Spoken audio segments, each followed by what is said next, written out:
Olá, bom dia. Hoje é quarta-feira, dia 27 de julho de 2016. Eu sou Paula Vaparelli e está no ar o programa Bom Dia Baixada, ao vivo pela Santa Cecília TV. Recebemos em nossos estúdios o contador especialista em planejamento tributário, Leonardo Mendes, e o advogado empresarial Vitor Vitório. Vamos às notícias do dia. A defesa da presidente afastada Dilma Rousseff teve a entrega da defesa na fase intermediária do processo de impeachment adiada em um dia. O prazo se encerraria hoje, mas foi estendido até às 6 horas da tarde de amanhã. Os advogados de Dilma alegam que enfrentaram problemas para acessar o processo eletrônico no site do Senado, que, segundo eles, ficou indisponível por 2 dias. A acusação entregou o documento no último dia 12 de julho. Aqui a gente abre o programa falando sempre de política nacional. E a pergunta que eu faço para vocês, primeiramente, obrigado pela presença aqui, obrigado por ter aceitado o nosso convite. A primeira pergunta que eu já faço é em relação a esse atraso da entrega aí da presidente afastada. É compreensível? Primeiramente, bom dia a todos. É compreensível no tocante que o site estava fora do ar, então eles tiveram um pouquinho mais de tempo para poder regulamentar, né? Então, nesse caso, é compreensível, porque nós dependemos muito da informática e, quando acontece um problema, tem que ter um prazo para poder se cumprir. Mas não é igual essa situação do Eduardo Cunha, que toda brecha que ele via, ele tentava se resguardar ou tentava se utilizar de uma brecha para se manter ou manter uma situação aí. Aí é diferente, né? Ele já usava mais a expertise dele jurídica para poder ganhar tempo, né? Diferente de um processo digital onde você precisa de tempo para poder estar entregando tudo no prazo, né? Então, de acordo com a sua visão, isso aí... Não enxergo dessa forma. Eu enxergo que foi uma situação, uma ocasião que aconteceu referente ao sistema digital estar fora do ar. Então. Justifica. Vitor, bom dia. Bom dia, Qual Paula. a sua opinião sobre esse assunto, hein? É um assunto bastante complexo, né? E por ser um assunto jurídico também traz aí a atenção de todo o Brasil, que define muitas questões relacionadas a todo o futuro do nosso país. Juridicamente falando, o atraso, pelo que foi apresentado pela defesa, é um atraso justificável em função dessa questão de alteração do processo digital. Hoje o processo digital traz para nós uma grande inovação e ajuda muito o trabalho dos advogados. Entretanto, tem todas essas questões. Pode ser, como muito bem dito aí pelo Leonardo, pode ser uma estratégia ou não. Isso vai depender da defesa, tem defesas que utilizam.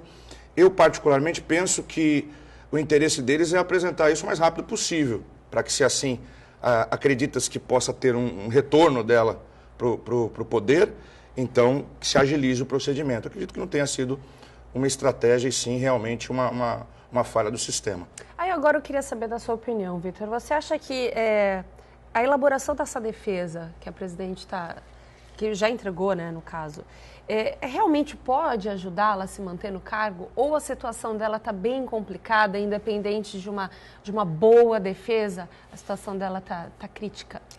Veja, Paula, uma análise dessa questão, da minha parte, teria que ser muito superficial. Tendo em vista que, na qualidade de advogado, eu teria que ter acesso às informações do processo, para que possa ter uma consistência maior em te dar uma resposta. O que eu posso te dizer é que as alegações que a gente tem acesso pela mídia são alegações que têm uma complexidade muito grande quanto às pedaladas fiscais e quanto a todos os procedimentos adotados dos quais ela está sendo adotada. E o que eu posso dizer, tanto para você, para todos aqueles que nos assistem hoje, é que realmente toda a defesa é um procedimento vital para que se possa trazer a verdade real para dentro de um processo judicial. E alguma carta na manga ela pode ser que ela tenha, né? A gente também não sabe. Sim. Não dá para pré-julgar, né? É uma questão que realmente fica restrita à defesa dos advogados, e os advogados têm, com certeza, todas as técnicas para que possam apresentar isso em momento oportuno e fazer a melhor utilização disso. Leonardo. Eu concordo com o Vitor, sim, mas a partir do momento que o Dr. Hélio Bicudo, a doutora Janaína, Dr. Miguel Reale, que eu considero um mestre, sou estudante de Direito, eles fundamentaram o pedido de impeachment referente às pedaladas fiscais, ou seja, os créditos suplementares, para poder fechar as contas e os balanços das instituições financeiras públicas. aí já se caracterizou as pedaladas fiscais. Esse crédito suplementar deveria ter passado pelo Congresso e não passou. Então eu não vejo muitas brechas, nem vejo muitas cartas na manga ainda da defesa, com todo respeito ao doutor Eduardo Cardoso, de reverter isso nesse momento. Além, tirando a parte técnico-jurídica, existe uma comoção social muito grande ainda em volta disso, mediante todos os escândalos que o PT teve nessa gestão. Então eu, não, sinceramente, no meu ponto de vista, eu não acredito nessa reversão do processo. É uma situação bem delicada, né? As principais centrais sindicais se reuniram na manhã desta terça-feira em São Paulo e aprovaram um documento contrário às propostas do governo do presidente interino Michel Temer de alteração dos direitos trabalhistas. Os sindicalistas são contrários, principalmente, ao aumento da idade mínima para aposentadoria e ao avanço da lei de terceirização. O encontro também discutiu formas para aumentar a criação de empregos e contou com a participação dos presidentes das grandes centrais. E aí eu pergunto para os senhores, os trabalhadores estão preocupados com o futuro da classe operária no país? Como é que vocês analisam essa situação daqui para frente?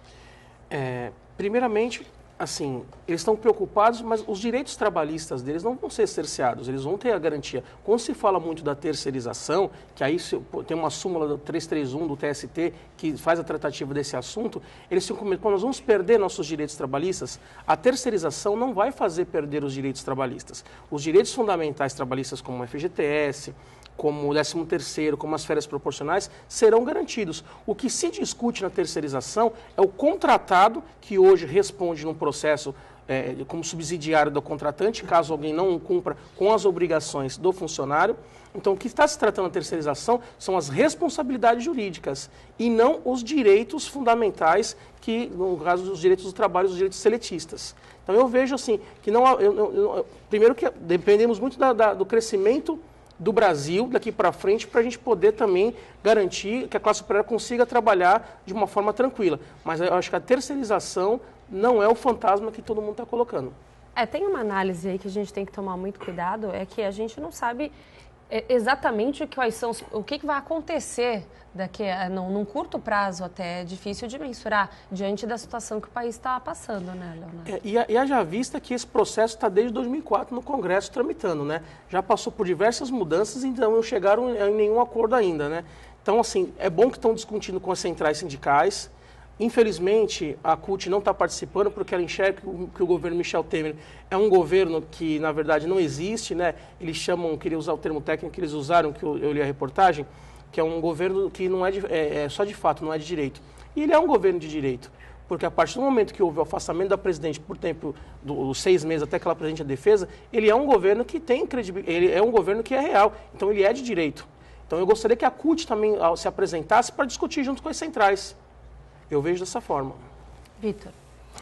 O que o Leonardo colocou aí, que chama bastante a minha atenção, principalmente pela esfera jurídica, são as cláusulas fundamentais, os direitos fundamentais dos trabalhadores. Então, toda mudança, Paula, é evidente que causa preocupação da população.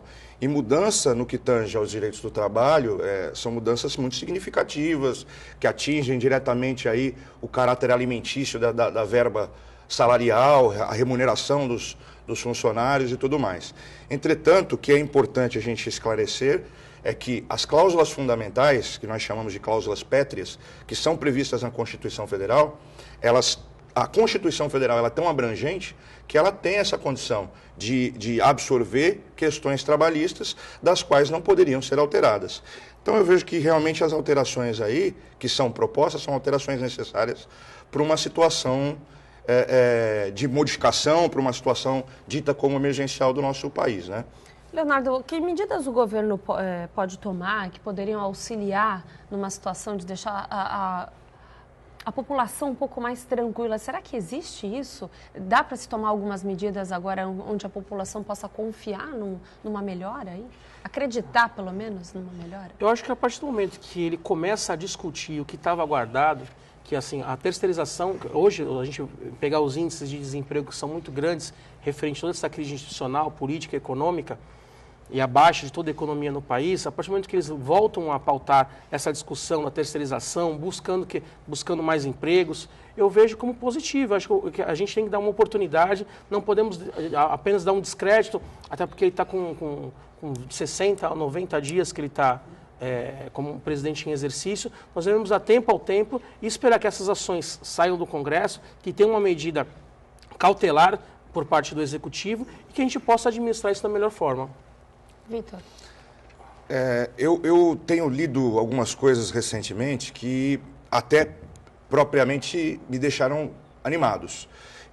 Alguns especialistas que fazem análise de cenário têm feito algumas perspectivas de que realmente existe uma grande propensão de se melhorar o governo aí e o país para os próximos meses, principalmente para o ano que vem.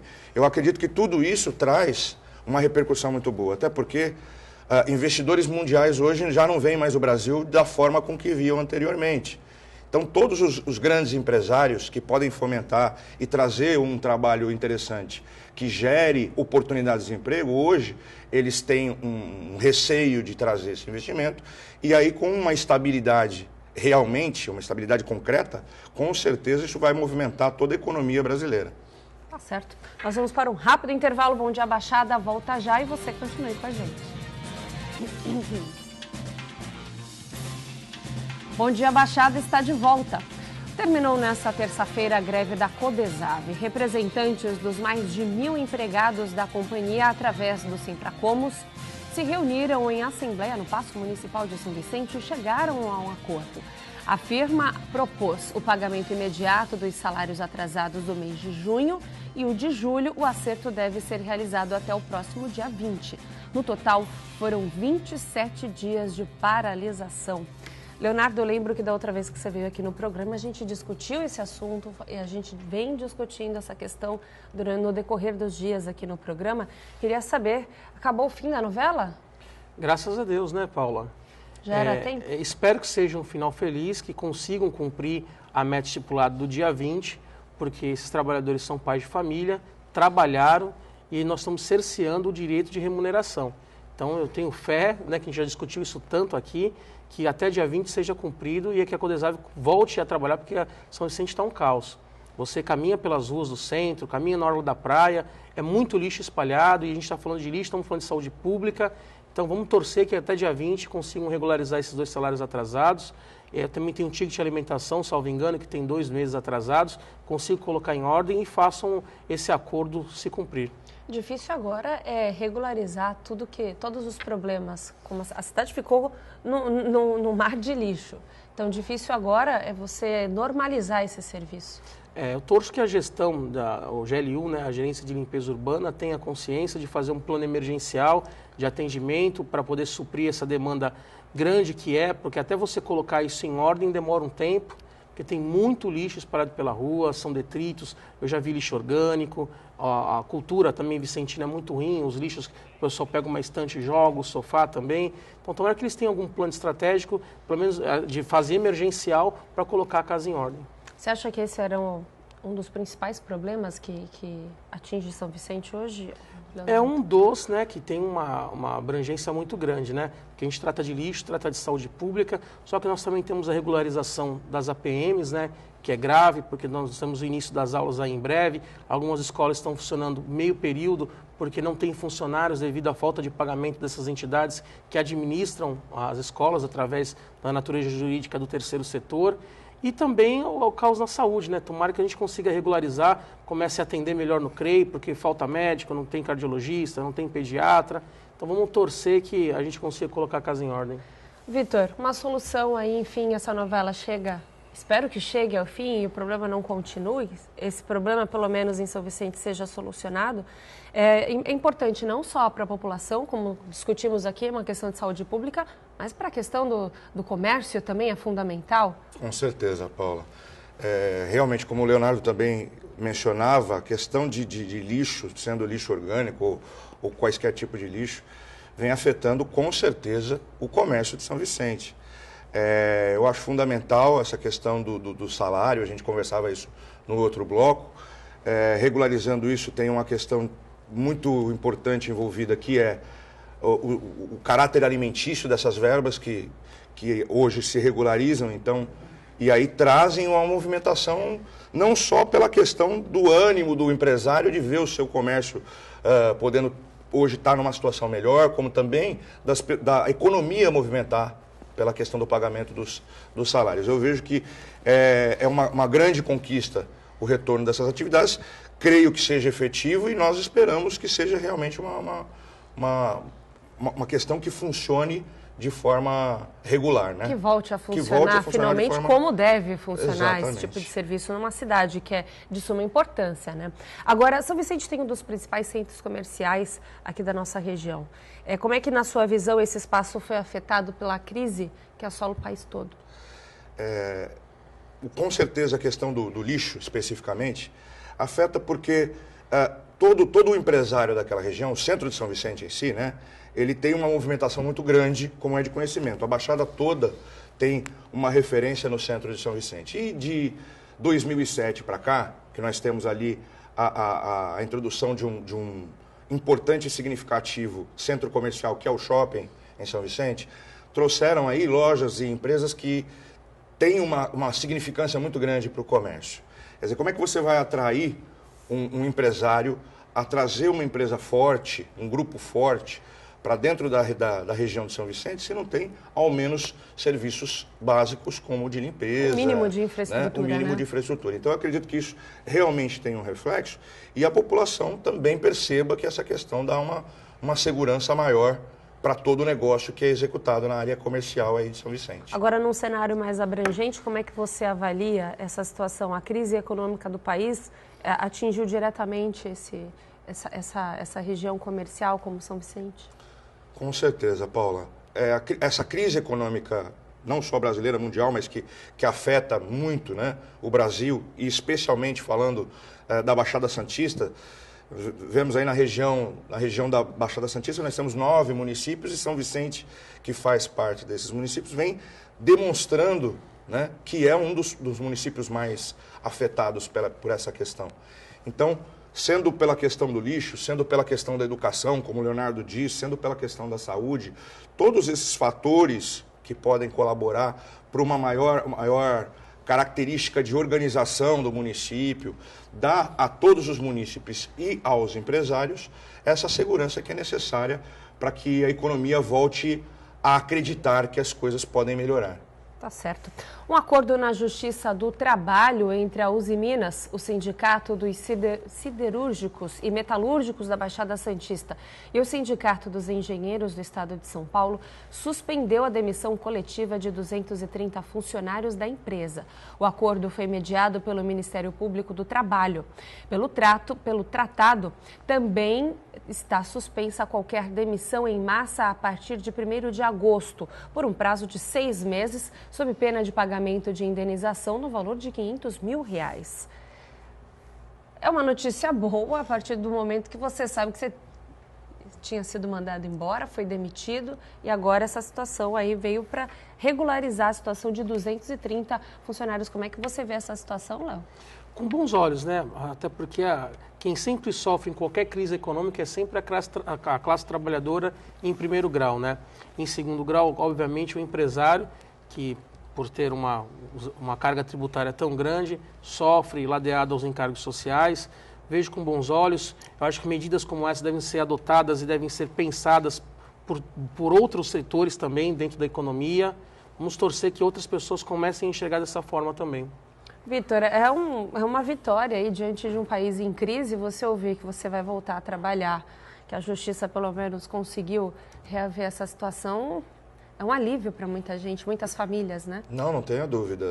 É outra questão que é fundamental e afeta indiretamente, mas afeta, eu até diria diretamente, as empresas e todo o desenvolvimento econômico, é que na nossa região, né, da Baixada Santista, nós temos aí, obviamente, o Porto de Santos, que é o grande gerador de empregos e tem todo esse apelo econômico fundamental para toda a nossa região que afeta, mas a Usiminas, né, e a região de Cubatão, que também traz uma relevância extremamente significativa, não só para o município de Cubatão, mas para o município de São Vicente, para o município de Santos, para o município do Guarujá, e isso influencia toda essa nossa região.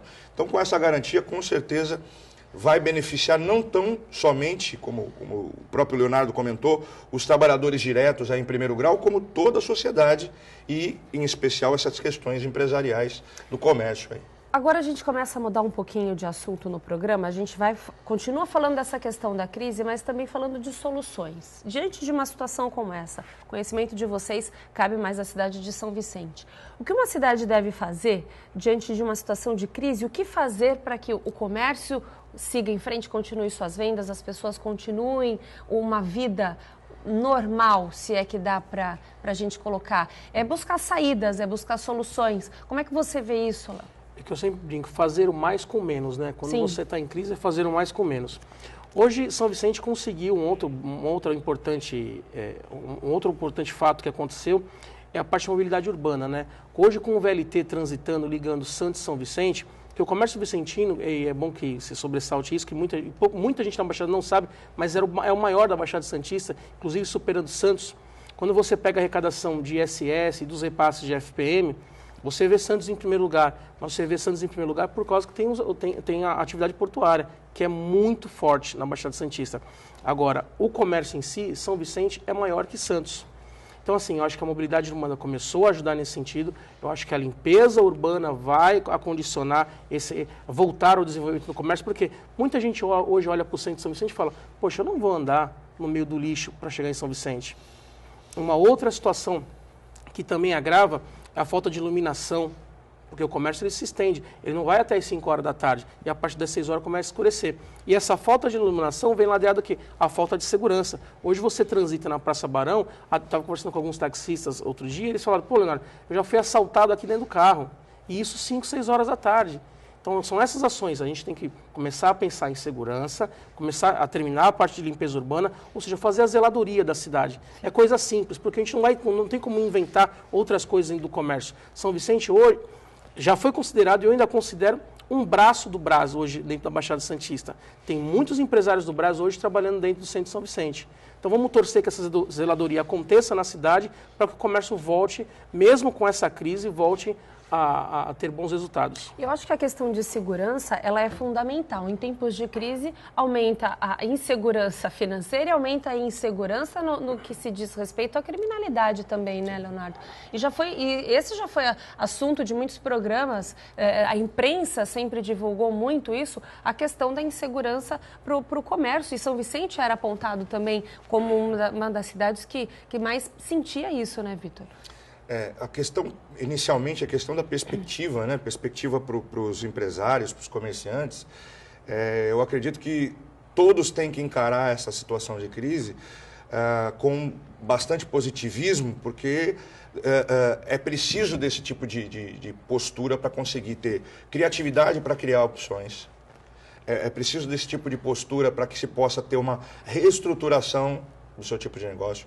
Eu converso com muitos empresários, especialmente de São Vicente, mas da Baixada Santista toda, e eu vejo neles, às vezes, um desânimo que acaba faltando essa criatividade necessária, né? Num momento de crise, seja ela em função da segurança, seja ela em função do lixo, seja ela em função do problema econômico nacional, o primeiro momento que o empresário precisa ter consciência de que ele precisa sentar e reestruturar a sua empresa. Olhar para a sua empresa de fora para dentro, para ver que forma que ele pode buscar quanto a isso. A segurança é um problema crônico, né? Então, quer dizer, discutir a questão da segurança fica difícil, até porque temos a segurança como um serviço público, né? De gestão pública, mas muitos acabam subsidiando isso da forma privada. O empresário vai lá, coloca a câmera no seu estabelecimento, coloca a segurança e etc. E num momento como esse, essa reestruturação que eu tanto comento contigo e com todos os telespectadores, é de uma perspectiva de que forma que isso pode ser melhorado, ou que alternativa que eu tenho para trazer para a minha empresa algo que possa aquecer novamente o meu comércio, as minhas vendas, né? A gente vai para um rápido intervalo e esse assunto agora, MEI, você que está pensando em abrir a sua MEI, essa questão também do comércio, como sair da crise, é uma boa opção, tem muita coisa importante para a gente falar, continue com a gente, Bom Dia Baixada, volta já. Voltamos com o Bom Dia Baixada. A Prefeitura de Cubatão decidiu adiar em uma semana o início das aulas da rede pública de ensino. Apesar de funcionários e professores acreditarem que a prorrogação está relacionada à greve da Corsã, a administração municipal afirma que se trata de um ajuste já previsto no calendário escolar. Em nota, a Prefeitura de Cubatão afirma que a nova data foi definida em reunião na última segunda-feira. E acrescenta ainda que o adiamento não se deve a nenhuma falta eventual de material ou de produtos, né? Já que a Corsã também trata com a questão da merenda. Leonardo, uma situação bem complicada essa, né? Parece que nós estamos falando tudo. Nós estamos falando do nosso vizinho, né? Falamos tanto da Codesal de São Vicente e começa agora a acontecer em Cubatão também. Acabamos de sair de uma novela, de terminar a greve da Codesal, inicia a greve da Corsã. Torcer para que os gestores de Cubatão tenham um pouquinho de discernimento na hora de definir e da melhor forma pensando nos trabalhadores e no bem social de toda a população cubatense. Leonardo, já que a gente está falando de Cubatão, lá se criou um cartão para o servidor que só poderia ser gasto no comércio local, né? Isso foi um sucesso lá. São Vicente parece que tem alguma coisa assim? Não. Poderia ser uma solução para São Vicente, na verdade? Eu enxergo de forma diferente, viu, Paula? Eu acho que a partir do momento que você tenta fidelizar, que as empresas precisam ser conveniadas à prefeitura para poder atender essa demanda.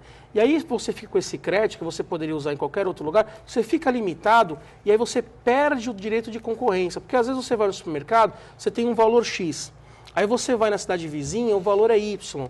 Então, assim, como esse direito da gente poder definir onde a gente quer comprar, eu sei que para a cidade existe a benesse, você consumindo na cidade, você vai gerar mais emprego, você vai ter mais os retornos de FPM através do ICMS, dos tributos federais, porém você fica muito limitado à livre concorrência, de onde você comprar melhor. Eu enxergo que foi com boa vontade que o gestor planejou dessa forma, porém eu enxergo que o consumidor final muitas vezes sai prejudicado porque ele não tem como verificar os preços das cidades ao redor, que muitas vezes tem disparidade com o comércio local. Perde a liberdade totalmente, né? Eu acho que perde a liberdade e não sei se fere o direito de defesa do consumidor, depois o Vitor pode até explanar isso para a gente, mas eu, na minha opinião, não vejo com bons olhos. Eu acho que o cartão deve ser dado, sim, e as empresas serem conveniadas da Baixada Santista, pensar de forma metropolitana, e aí conversar com os prefeitos, falar, gente, vamos fazer a mesma coisa para todo mundo, assim fica um livre comércio para todos? Acho que deveria ser dessa forma. Abrir o acesso, né? Que mais conveniados façam parte desse tipo de cartão. Que outros municípios possam participar também. E que essa ideia seja levada aos gestores dos outros municípios também. Até porque não é porque você trabalha numa empresa de Cubatão que você mora lá. Então, às vezes, o que não facilita tanto, existem sempre exceções. Vitor, como é que você enxerga esse cenário? Paula, de duas formas eu gostaria de pontuar essa questão. A primeira, quanto à questão da própria gestão pública e os problemas que estão havendo em Cubatão, eu vou ser mais genérico em dizer que o governo municipal, o governo não deixa de ser uma empresa, é uma empresa pública. Então, o gestor tem que realmente, como eu acabei de dizer no outro bloco, se adaptar a uma nova situação, a uma nova perspectiva e aí fazer uma reeducação de todo o processo de gestão financeira, de saúde, educação, e se reestruturar. Penso assim quanto a esse primeiro ponto que Principalmente o Cubatão, que está passando por um problema muito sério, administrativo mesmo, né? São Vicente tem muitos problemas, mas Cubatão também passa por problemas sérios. Eu acredito que dos 9 municípios que nós temos na Baixada, em evidência estão São Vicente e Cubatão quanto a todas as dificuldades enfrentadas, o que exige muito mais dos gestores, e isso é óbvio, e que necessita de uma adaptação, rápida, de uma reeducação muito mais rápida. Quanto à questão do cartão especificamente, eu vou concordar com o Léo em um ponto e vou discordar com ele em outro. Concordar quanto à questão de limitação, de uma concorrência desleal, vamos dizer assim, não seria assim considerado, senão não poderia estar sendo aplicado esse cartão cidadão. Creio eu, não conheço a fundo as questões do cartão, que seja ele específico para servidores públicos, municipais, do município de Cubatão, e penso que a ideia do gestor, sem conhecer a fundo a questão, como eu já havia dito, seja de fomentar o comércio local. Sim. Né? Então, quer dizer, não sei quais são as empresas conveniadas para que tenha aí uma possibilidade de uma concorrência leal entre eles e de possibilitar ao consumidor fazer um comparativo bom, mas eu acredito que o gestor teve uma ideia que significa uma inovação. Aquilo que eu dizia agora sobre reeducação, reestruturação do governo, acredito que essa tenha sido a intenção do gestor em inserir esse cartão num contexto do município de Cubatão, para que ali o dinheiro seja gasto e ali movimente a economia e gere, então, um aquecimento da economia do município. Eu acredito que isso seja, na verdade, o comércio, acho que as pessoas estão buscando soluções diante de um problema como esse. E é agora que a gente entra nesse assunto. Em momentos de crise, a população busca outras fontes de renda. E qual que é a oportunidade agora, né, de se investir num negócio próprio? Seria uma alternativa, como o Cubatão fez com o cartão cidadão, seria alternativas, buscando alternativas, sempre buscando uma solução diante desse momento de crise. É onde a gente pode falar de diversos MEI, por exemplo, uma pessoa vai abrir um negócio, ela vai se regularizar. Eu quero saber agora, vamos entrar nesse assunto do pessoal de casa que está desempregado, está buscando alternativa, e agora a gente vai levar uma informação muito importante para eles em relação a MEI, por exemplo. Léo, você acha que é uma solução? Então, o MEI é, para mim, a menina dos meus olhos, né? Eu sempre falo isso. Quando eu estive à frente da Secretaria do Comércio, eu fiz a lei, mandei para a Câmara, pedindo a isenção da taxa de licença de funcionamento no município de São Vicente. Passou em primeira chamada, os legisladores viram com bons olhos. O MEI hoje tem um tratamento diferenciado. A Lei Complementar 123 trouxe o Simples Nacional em 2007 para o Brasil. E aí surgiu a Lei Complementar 128 para cuidar do MEI, que é o que? O microempreendedor individual. As empresas que faturam até 60 mil ao ano podem aderir. Aí tem as diversas atividades econômicas que podem aderir, outras não. Você pode ter um funcionário registrado com um piso salarial da categoria. E o que o MEI traz de benefício para o município também? Porque às vezes você fala, pô, mas ele praticamente quase não paga imposto. Peraí, ele gera previdência, em primeiro lugar, a partir do momento que ele pode empregar uma pessoa e ele pode recolher o Prolabore para ele, que é o INSS do dono da empresa. Então, a gente já está fomentando a previdência. Ah, mas pô, o que retorna de ISS se ele for um prestador de serviço? Volta apenas R$ 5,00. Eu sei que é pouco, mas nós temos que entender que o MEI ele foi criado na Lei Complementar 128 como um investimento social. E o que seria um investimento social? Acreditar naquele microempreendedor que tem na região, que tem potencialidade, a partir do momento que você investe nele e você dá a isenção, como nós demos em São Vicente, da taxa de licença de funcionamento, ele já tem os outros recursos federais que são pertinentes a ele, a partir daquele momento, ele começa a ter uma vida financeira. Porque ele vai abrir uma conta jurídica no banco, ele vai ter uma maquininha de cartão, ele começa a fomentar a economia para ele. Ele começa a girar dinheiro em volta dele, começa a ter o quê? Crédito. A partir do momento que ele tem crédito, ele começa a investir no próprio negócio. Daí em diante, ele passa esse faturamento de 60 mil ao ano e automaticamente, dentro da Receita Federal, quando você faz a apuração do tributo dele, ele já passa a ser Simples Nacional, que é a outra tributação que vem depois do MEI. E volta a contribuir para o município da forma das outras empresas. Hoje, as empresas no país, 97% são microempresas, Paulo. São empresas do Simples Nacional e outras ligadas ao MEI. Apenas 3% são as médias e grandes empresas. Então, quem fomenta de verdade a economia no Brasil não são as grandes empresas, são as micros e pequenas empresas. Então, eu vejo o MEI como um investimento a médio e longo prazo, porque você investe, ele começa a ter faturamento, ele começa a ter vida financeira e daí em diante ele começa a buscar. Lógico, vão ter pessoas um pouco mais limitadas que vão caminhar no MEI durante muito tempo. Mas eu, quando estive à frente, eu vi muitos avanços de MEI se tornando empresas do Simples Nacional em seguida. E eu vejo com muito bons olhos e uma saída hoje para a crise é o MEI. Porque às vezes você não tem condição, o mercado de trabalho está enxuto. Sim. Devido a toda essa crise econômica. E aí você tem uma potencialidade, seja uma costureira, alguém que mexa com informática, na parte de hardware, e aí ele começa a prestar serviço também. Então, assim, eu vejo o MEI como uma grande saída hoje nessa crise que a gente está vivendo econômica. Eu acho que é uma forma, né, Vitor, da pessoa se regularizar. Quem não está regularizado não significa que quer se manter fora da lei. Não, pelo contrário, eu acho que é uma oportunidade. Tem que começar devagar, a princípio, até porque você está investindo no negócio, nem a grande maioria, principalmente agora em época de desemprego, de crise, nem todo mundo tem uma grande quantia para investir. Então, tem que começar aos poucos. Sim, com a MEI é uma saída.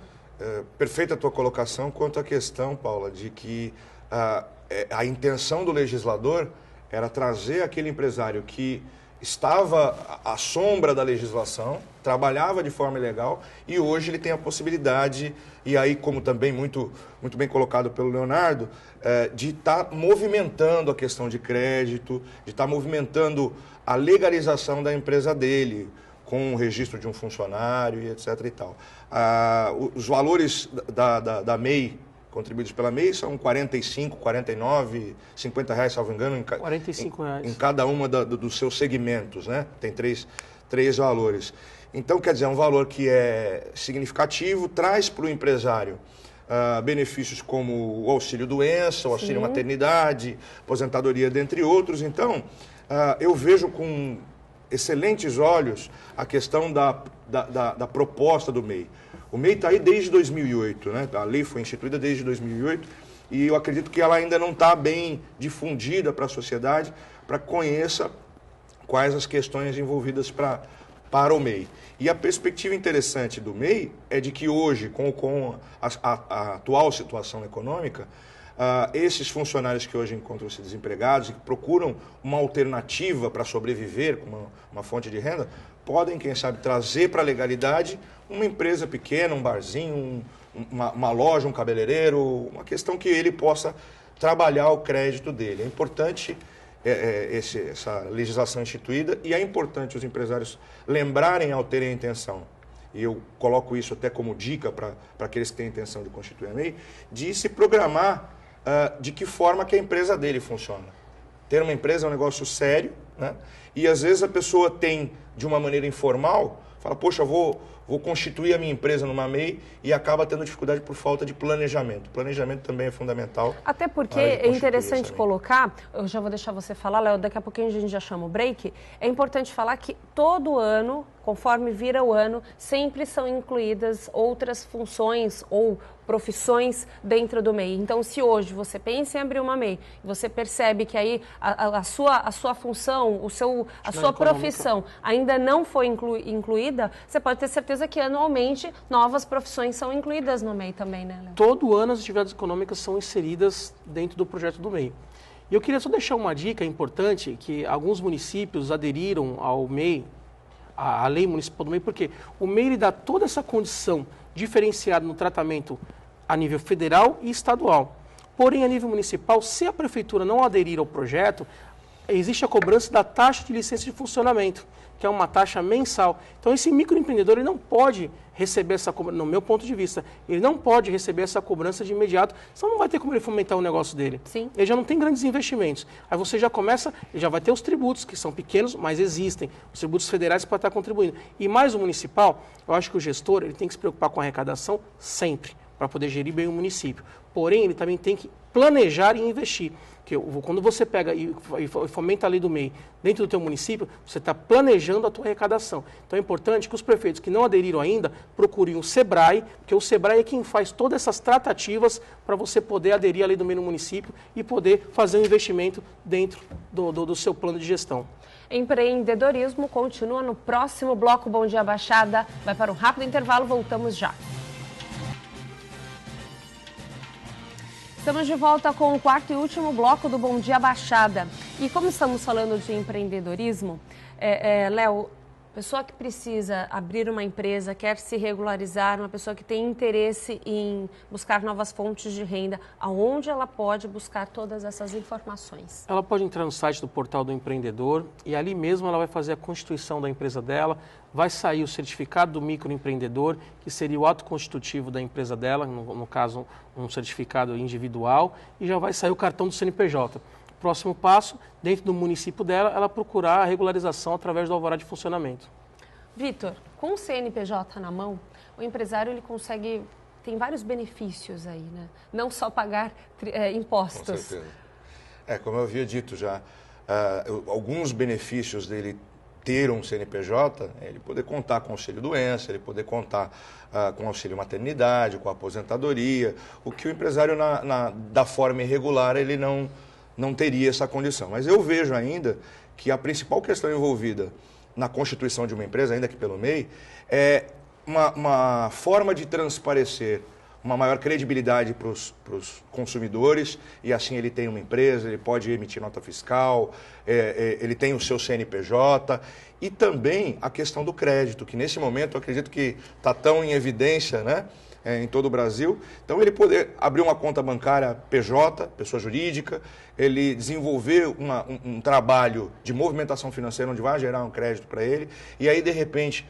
com um bom planejamento, como eu havia dito, ele conseguir linhas de crédito que podem aí ajudá-lo num momento de crise ou ajudá-lo até mesmo uma expansão, uma futura expansão daquele empreendimento que ele está desenvolvendo e assim se espera bem, né? Sim, a gente espera isso. Mas para algumas pessoas que têm aquele receio de abrir uma MEI e depois, vamos supor que não dê certo, ela é tão burocrática quanto o fechamento da empresa da MEI, ela é tão burocrática quanto uma empresa normal? Não, a MEI tem um procedimento todo simplificado, o Leonardo pode até corroborar isso com muito mais propriedade do que eu, por ser contador, mas toda a sistemática do desenvolvimento do projeto de lei, que já vem aí há 8 anos trabalhando, é de 2008, para o microempresário individual, ele tem por objetivo essa questão de simplificar.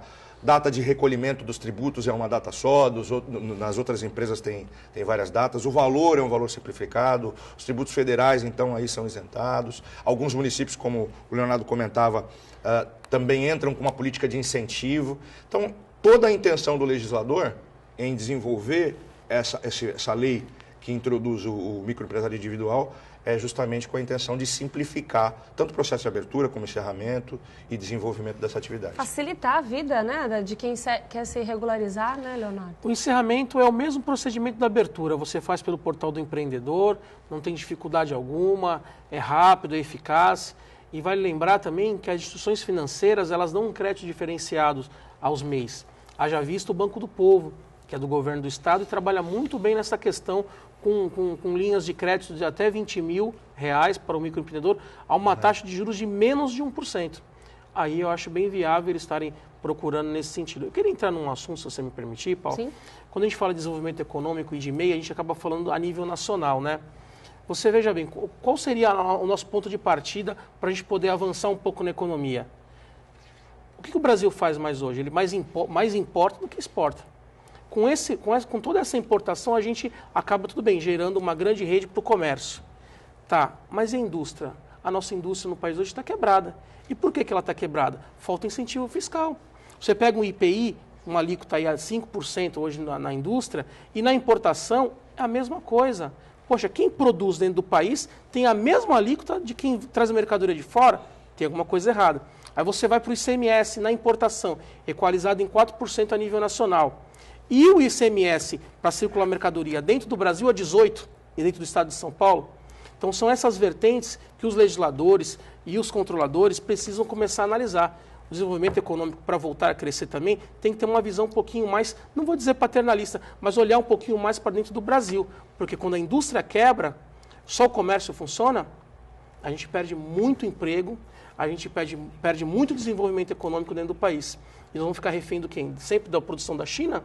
Para poder fazer importação e trazer, então vale de reflexão. Eu acho que o desenvolvimento do país vai voltar, se Deus quiser, a uma crescente, porém a gente tem que começar a observância dentro do que a gente paga de tributo. Temos a segunda maior carga tributária do mundo e somos um país do terceiro setor. Vale a reflexão, né? Sim. Só para a gente encerrar esse assunto de empreendedorismo, os interessados eles podem... Em que lugar que eles procuram? Site do Sebrae? Pode entrar Portal do Empreendedor? Qual que é o site? Isso, Leonardo? pode entrar pelo site do Sebrae, vai ter um link do Portal do Empreendedor, eles vão entrar, vão pedir os dados pessoais, nome, RG, CPF, o endereço, e daí em diante é muito simples, eles vão buscar o CNAE. O que é o CNAE? É a classificação econômica que esse contribuinte vai passar a ter dentro da sua atividade da empresa, eles vão determinar isso, colocar um pequeno capital social dentro da empresa e aí começa o deferimento já do ato constitutivo, que é o certificado, e o cartão do CNPJ. Pode fazer tudo pela internet, mas na dúvida também pode procurar o Sebrae. O Sebrae está sempre de portas abertas, faço referência até ao Paulo, que é o coordenador regional aqui da Baixada, que é muito atuante, e inclusive, até é bom citar o Sebrae, porque esse microempreendedor ele pode buscar ajuda de gestão dentro do Sebrae. Tem vários cursos gratuitos dentro do Sebrae para ele poder se alocar melhor no mercado. A gente está encerrando o programa e eu já vou passar para as considerações finais. Eu quero antes ler uma nota aqui. O tamanho do eleitorado de 16 a 17 anos de idade, que o voto é opcional, caiu 20% em comparação com a eleição municipal anterior de 2012. De acordo com os dados do Tribunal Superior Eleitoral divulgados nesta segunda-feira, o que antes era de 2,9 milhões de brasileiros, agora os números chegam aí à casa dos 2,3 milhões. E eu trago essas informações para a gente encerrar falando, é um período onde o brasileiro ele precisa abrir a mente, não só para essa questão do empreendedorismo também, mas a quem ele vai colocar no poder para que ele possa empreender. Leonardo. Eu sou contra, que nem o voto nulo, né? Porque alguém vai ganhar a eleição. Então, acho que a partir do momento que a gente anula o voto, a gente perde a oportunidade de escolha. E como você citou muito bem, referente a essas pessoas que estão nessa margem de idade, elas começam a ter um desinteresse muito grande pela política devido ao quê? Aos grandes escândalos que o Brasil está vivendo. Aí você vem ladeado à crise econômica, essa crise política, essa crise institucional. Então o jovem que está hoje no período escolar, ele começa já a enxergar a política. Poxa, isso é um assunto que só traz problema, isso é um assunto que só traz desgaste, esse é um assunto que está prejudicando dentro da minha casa, meu pai está desempregado. Então é muito difícil você trazer esse jovem para discutir política hoje, referendando o que nós estamos vivendo dentro do país hoje. Aí o jovem deixa de ser tão atuante quanto deveria para trazer a renovação, digamos assim. Com certeza. A gente depende muito dessa juventude e que isso sirva de espelho e de exemplo o que nós estamos vendo hoje no Brasil. E eles deveriam ser mais participativos, tomando como exemplo, porque a mudança depende deles. Único e exclusivamente deles. Vitor, estamos aqui chegando ao fim, menos de 2 minutos para o programa acabar. Quero agradecer a sua participação, mas antes eu quero que você fale a respeito dessa questão. Uns dados preocupantes, né? Se você for considerar que os jovens, o nosso país está nas mãos dos jovens. Com certeza, Paula. Primeiro quero agradecer o convite. Foi muito gratificante a participação e dividir a bancada aí com o Leonardo Mendes, um amigo, uma pessoa que tem muito conhecimento a nos trazer aí, contigo também, e agradecer aí a audiência de todos os telespectadores que nos assistiram. Quanto a essa questão, eu costumo bater muito nessa tecla de que a zona de conforto, de reclamar pela rede social, de reclamar dentro de casa, de discutir política se reclamando, não modifica nada. Sim. E que a nossa postura tem que ser muito mais agressiva de mudança. Por quê? Porque se interpreta a política como algo chato, como algo sujo, como algo ruim. Se a visão do povo continuar essa, nós continuaremos da forma que estamos. A partir do momento que, desde os jovens com 16, 17, 18 anos, e até os idosos, que ainda assim são muito mais expressivos nas suas manifestações políticas, se conscientizarem que mais do que manifestações, nós temos que ir à frente e tomar as rédeas da condução do nosso país, as coisas podem mudar. Então eu vejo que para o próximo processo eleitoral temos a oportunidade de cobrar daqueles que estão querendo assumir o poder, de saber quais são as informações, de ter o contato direto com os candidatos e aí sim ter um posicionamento muito mais sólido daquilo que pode ser uma participação efetiva no futuro do nosso país. Tá certo, Vitor. Obrigada. Bom Dia Baixada fica por aqui. Estouramos o nosso tempo. Um ótimo dia para você. Te espero amanhã às 8h05 da manhã. Tchau, tchau.